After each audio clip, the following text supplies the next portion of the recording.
अगर आपको लगता है कि ईरान और अमेरिका की जंग से भारत को कोई फर्क नहीं पड़ता, तो मेरे दोस्त आप बहुत बड़ी गलती कर रहे हैं।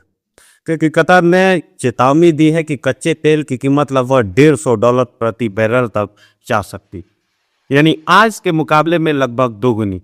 और अगर ऐसा हुआ तो सिर्फ पेट्रोल ही महंगा नहीं होगा, बल्कि सब्जी से लेकर हवाई टिकट तक सब कुछ महंगा हो जाएगा।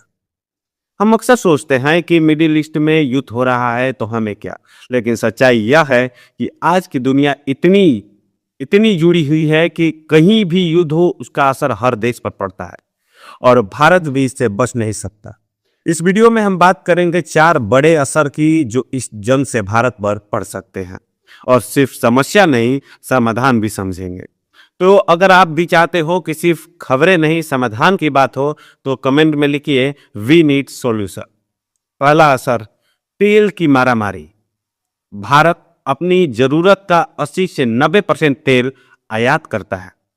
अगर युद्ध के कारण सप्लाई कम हो गई तो तेल की कीमत बढ़ेगी और पेट्रोल महंगा हो जाएगा। और कुछ लोग कहेंगे कि हम तो पेट्रोल नहीं खरीदते, हमें क्या फर्क पड़ता, क्योंकि खेत से सब्जी मंडी तक सामान ट्रक से आता है। ट्रक में डीजल लगता है, और जब डीजल महंगा होगा तो खाने पीने की चीजें भी महंगी होगी। यही होता है महंगाई। सबसे बड़ी समस्या यह है कि भारत के पास तेल का स्टॉक बहुत कम है। जापान के पास बस 266 दिन का स्टॉक है, अमेरिका के पास 200 दिन का स्टॉक है, लेकिन भारत के पास लगभग 50 दिन का ही रिजर्व है। यानी अगर युद्ध लंबा चला तो भारत पर दबाव बढ़ सकता है। दूसरा असर है इंडस्ट्री पर। झटका, तेल सिर्फ गाड़ियों के लिए नहीं होता, यह पूरी इंडस्ट्री की रीढ़ है।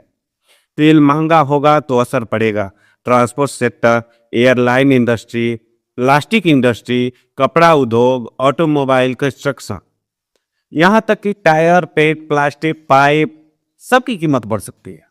यानी युद्ध भले दूर हो, लेकिन उसकी आग हमारे बाजार तक पहुंच जाएगी।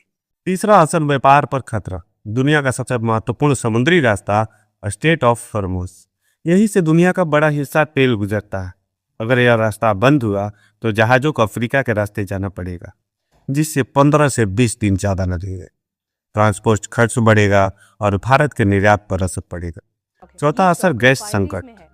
भारत की गैस सप्लाई का बड़ा हिस्सा आता है कतर से, लेकिन युद्ध के कारण कतर ने अपनी गैस सप्लाई पर रोक लगा दी है। गैस की सबसे बड़ी जरूरत पड़ती है खाद बनाने में। अगर गैस महंगी हुई तो खाद महंगी होगी, और अगर खाद महंगी हुई तो खेती की लागत बढ़ेगी। यानी अंत में असर घूम फिरकर हमारी थाली तक ही पहुंचेगा। अब समाधान क्या है? पहला, भारत को अपने तेल भंडार बढ़ाने होंगे।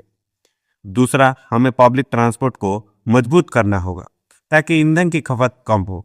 तीसरा, जहाज निर्माण और कंटेनर निर्माण में भारत को आत्मनिर्भर बनाना होगा। आज दुनिया का 95% कंटेनर चीन बनाता है। अगर भारत को एक्सपोर्ट बढ़ाना है तो इस सेक्टर में निवेश करना ही होगा। चौथा, जरूरत पड़े तो वर्क फ्रॉम होम और फ्लेक्सिबल ऑफिस टाइम जैसे विकल्प अपनाने होंगे, ताकि ट्रैफिक और ईंधन की बर्बादी कम। अंतिम संदेश, युद्ध कभी भी सिर्फ 2 देशों के बीच नहीं होता, उसकी लपेट में दुनिया के हर देश तक पहुंचती है। और अगर भारत को मजबूत बनाना है तो हमें सिर्फ प्रतिक्रिया नहीं, पहले से तैयारी करनी होगी। क्योंकि एक सच्चाई हमेशा याद रखिए, भारत को बचाने और आगे बढ़ाने का कोई दूसरा देश नहीं आएगा, यह काम हमें खुद करना होगा। जय हिंद, जय भारत।